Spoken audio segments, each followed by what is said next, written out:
Ölkədə tikilən 2 gigabat bərpa olunan enerji mənbələrinin enerji sistemə inteqrasiyasını dayanıqlı və təhlükəsizlik şəkildə həyata keçirmək, əsas qovşaq yarımstansiyası funksiyasını daşımaq üçün Respublikanın ən böyük yarımstansiyalarından biri tikilir. Belə ki, Azərenerji tərəfindən 500-330 kilovoltluq yeni Nəvai yarımstansiyası inşa edilir və oradan ölkənin müxtəlif istiqamətlərinə yüksək gərginlikli ötürmə xəttləri çəkilir.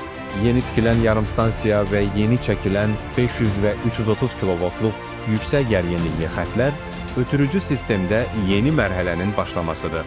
Bu layihə əslində 2 mərhələdən ibarətdir. Birinci mərhələdə Azərenerjinin daxili imkanları və bir hissəsi dövlət büdcəsi hesabına ayrılan vəsaitlə yeni yarımstansiyanın və onun 330 kilovoltluq tərəfinin, o cümlədən Nəvaidən Abşerona 500 kilovoltluq, Biləsuvar və Bankə günəş elektrik stansiyalarına 330 kilovoltluq ötürmə xəttlərinin tikintisi aparılır. İcra qrafikinə əsasən 2024-cü ilin sentyabr ayından başlanılan işlərin əsas hissəsi görülüb və birinci mərhələ üzrə işlərin 2025-ci ilin sonuna qədər başa çatdırılması planlaşdırılır.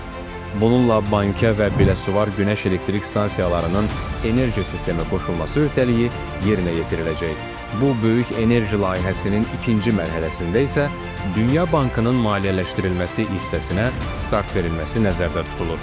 Dünya Bankının krediti hesabına Nəvai yarımstansiyasının 500 kilovoltluq tərəfinin və yarımstansiya üçün transformator və əlaqəli avadanlıqların alınması və quraşdırılması, habelə Nəvai yarımstansiyasından Mingəçevirə 500 kilovoltluq, o cümlədən Ələt, Abşeron və Qobuya 330 kilovoltluq ötürmə xəttlərinin tikintisi həyata keçiriləcək. Bu mərhələnin isə 3 il müddətinə icra olunması nəzərdə tutulub.